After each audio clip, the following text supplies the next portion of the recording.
တီရီဆရာတော်ဘုရားကြီးဥဆောင်တည်ထားဖွင့်လိုက်တဲ့တီရီကဘာဝတက်ကတဲ့တီရီဆရာတော်ဘုရားရဲ့မျက်မှောက်ဆုံးကြီးရောက်ရှိနေကြတဲ့ဒီနေ့ပရှဝကံလို့ခေါ်တဲ့ကျောင်းသားတွေအချို့ဆိုတဲ့ခန္ဓာမှာအလုံးတီရီကဘာဝတက်ကတဲ့မှာတက်ရောက်ပြီးတော့ပညာသင်ယူကြမယ်ကျောင်းတော်သူကျောင်းတော်ကအလောင်းတွေအားလုံးတို့ဒီကနေ့ဒီတက်ကတူရှောင်းရှိလာကျွတ်တွန်လောက်ခဆက်ပါတယ်တိရိစ္ဆာဘုရားကြီးမရှိတဲ့အတိုင်းပဲဝါကတံဝုံကောင်းသောလာခြင်းဖြစ်ပါတယ်ဝါကတံဆိုတဲ့စကားလုံးမှာဝါကံဆိုတဲ့စကားလုံးနဲ့လည်းဝတ္တန်ဒိဋ္ဌိသူအာဂတံကောင်းသောလာရောက်ခြင်းဒီစကားလုံးနဲ့ကြိုတင်နှုတ်ဆက်ခြင်းဟာမကောင်းသောလာရောက်ခြင်းမဖြစ်ဖို့အတွက်ကောင်းသောလာရောက်ခြင်းဖြစ်ကြဖို့ကောင်းသောလာရောက်ခြင်းနဲ့မကောင်းသောလာရောက်ခြင်းဆိုတာကိုရှင်းဥစွာဝေပြခြားနာမှတ်သားရမယ်ကောင်းသောလာရောက်ခြင်းဆိုတာဒီတိရိကူကွာဝရတက်ကလို့ဖွင့်လှစ်ထားခြင်းရဲ့ဆရာတော်ဘုရားကြီးရဲ့ရည်ရွယ်ချက်အသိပညာတွေတိုးတက်မြင့်မားပြီးစီကံကောင်းတဲ့အနှစ်ချုပ်ပြောရမယ်ဆိုရင်ကိုချင်းသီလမပြတ်ဆွဲဆုံးတုဒ္ဒရရှိတဲ့သာသနာပြုပုဂ္ဂိုလ်လောင်းတွေကိုပေါ်ထွက်ဖို့မျှော်လင့်ပြီးတော့တည်ထားတာဖြစ်သည့်အတွက်ကြောင့်တည်ထောင်ထားတဲ့တက္ကသိုလ်ဖြစ်သည့်အတွက်ကြောင့်ဒီလိုဆရာတော်ဘုရားကြီးရဲ့ရှိမှန်းချက်ပြည့်မီအောင်တို့ကြိုးစားမယ်ဆိုတဲ့ကောင်းသောရည်ရွယ်ချက်နဲ့လာရောက်ခြင်းကိုတောကတံကောင်းသောလာခြင်းလို့ဆိုနိုင်တာဖြစ်ပါတယ်။နောက်တနည်းအားဖြင့်ပြောရမယ်ဆိုလို့ရှိရင်ကောင်းသောလာခြင်းဖြစ်ဖို့အတွက်ကမိမိတို့ဘက်ကဘာတွေဖြည့်ဆည်းရမလဲလို့ဆိုရင်ချမှတ်ထားတဲ့စီမင်းစည်းကမ်းဥရေတိုင်းနေထိုင်နိုင်အောင်စီမင်းစည်းကမ်းနဲ့ဆရာတော်ဘုရားချမှတ်ပြီးတော့ထားတဲ့အဓိဋ္ဌာန်မပြတ်ဆက်လက်ဆောင်ရွက်ပြီးတော့မိမိတို့လူရှိရတဲ့ပညာရများကိုစီပူအထုတ်နိုင်မှသာလေမိမိအတွက်ကောင်းသောလာခြင်းဆိုတာဖြစ်ပါကောင်းသောလာခြင်းရဲ့နောက်မှာပြောရမယ့်စကားတစ်ခုကြံသေးဘာလဲလို့ဆိုရင်ဉာဏ်နာရှင်မြတ်တွေနောက်ဆုံးပြောသွားလေးရှိတဲ့ကတံဗုဒ္ဓသာသနာပြည့်ပြည့်စုံငါတို့မြတ်ဗုဒ္ဓရဲ့ဆုံးမတိုင်းလိုက်နာပြီးပြီလို့ပြောနိုင်ပြီဆိုတဲ့အခါမှာဒါဟာကိုယ့်ရဲ့တိရိကွာဗုဒ္ဓတက္ကသိုလ်တည်ထောင်ဖွင့်လှစ်တော်မူတဲ့ဆရာတော်ဘုရားရဲ့ရွယ်ချက်မိမိတို့ရဲ့ရည်ရွယ်ချက်နှစ်ခုစလုံး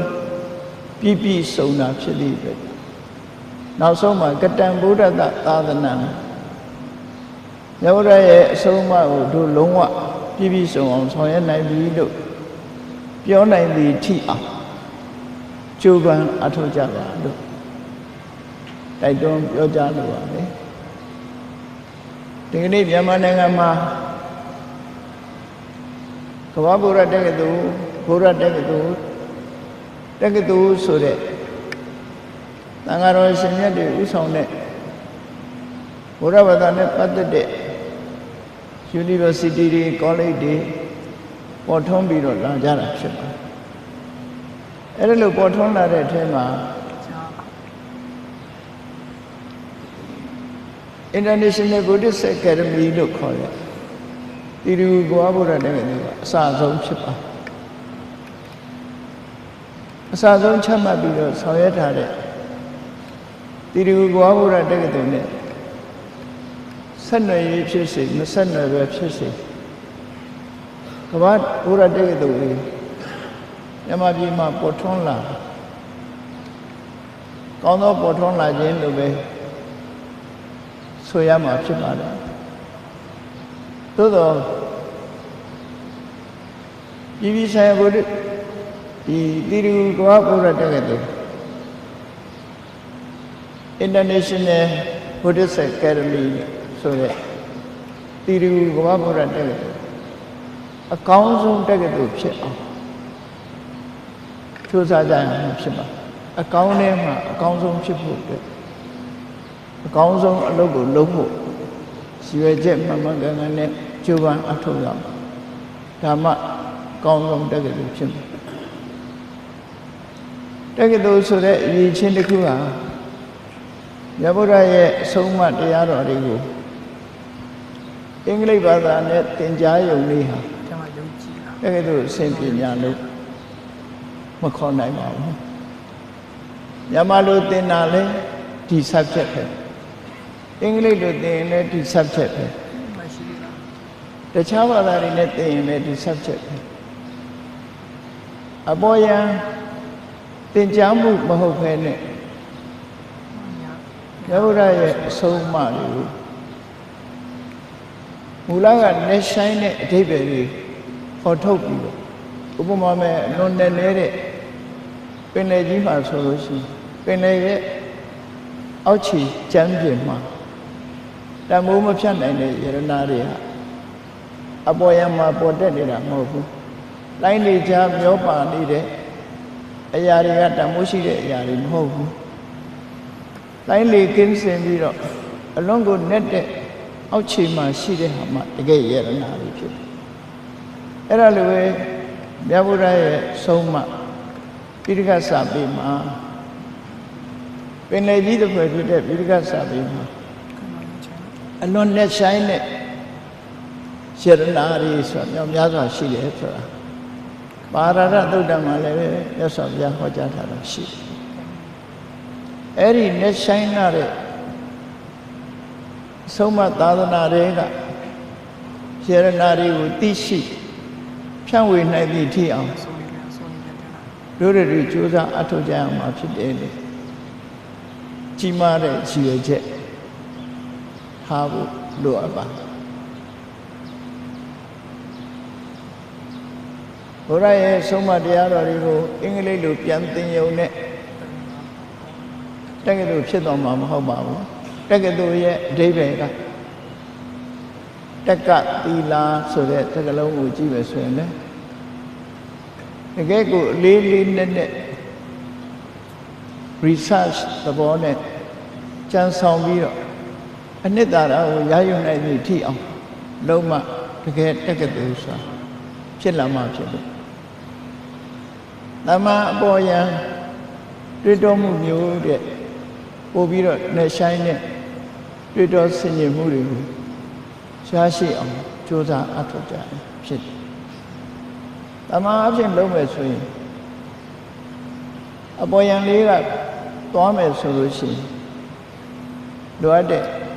မိမိတို့မျှော်မှန်းတဲ့အနှစ်သာရပိုင်းကို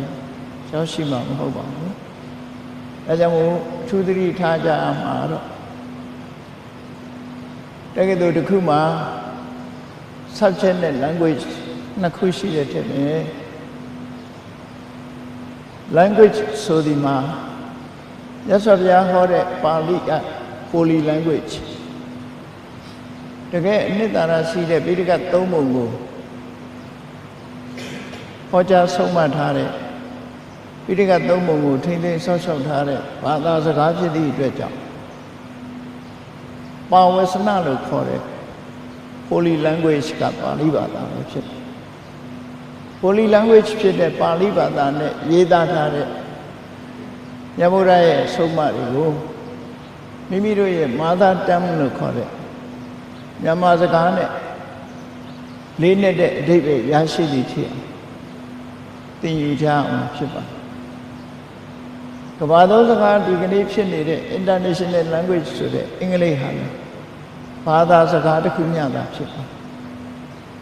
တဖြည်းဖြည်းကမ္ဘာကြီးဟာပြောင်းလဲလာတာကိုအမှတ်တမဲ့မနေကြပဲနဲ့ international language ဆိုတဲ့အင်္ဂလိပ်ဘာသာဟာ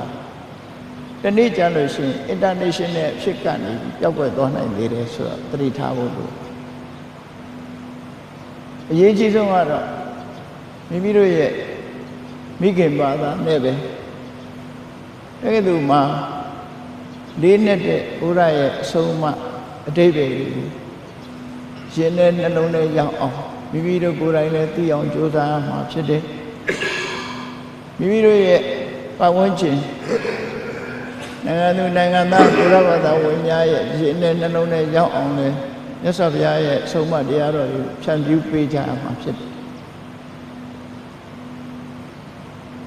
ဒါကြောင့် subject matter နဲ့ language နှစ်ခုကိုကွဲကွဲပြားပြားစီတာပြီးတော့တို့တွေအလေးထားရမှာ subject ဖြစ်တယ်ပိဋကစာပေမှာလာတဲ့နေဆိုင်နဲ့အ내ဒိဗ္ဗေတွေ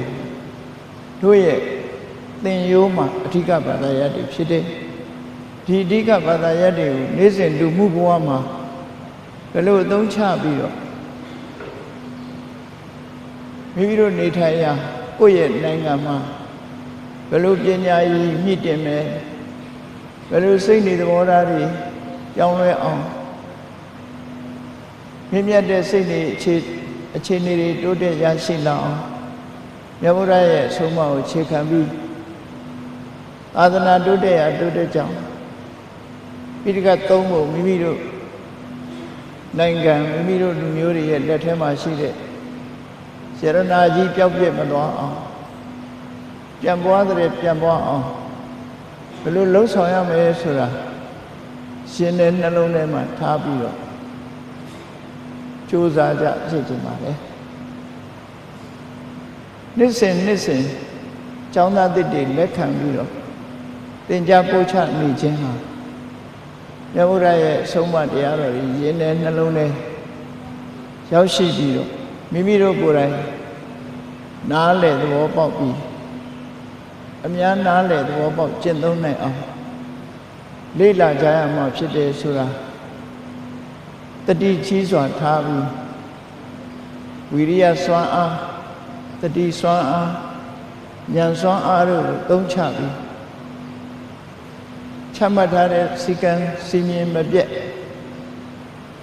အောင်မြင်မှုရသည့်ထိအောင်ကြိုးစားအထောက်ကြပါလို့တိုက်တွန်းရင်ဩဘာဒစကားကိုဤကုန်းချုပ်ပါလေအလုံးကျေးဇူးတင်ပါတယ်သာဓုသာဓုသာ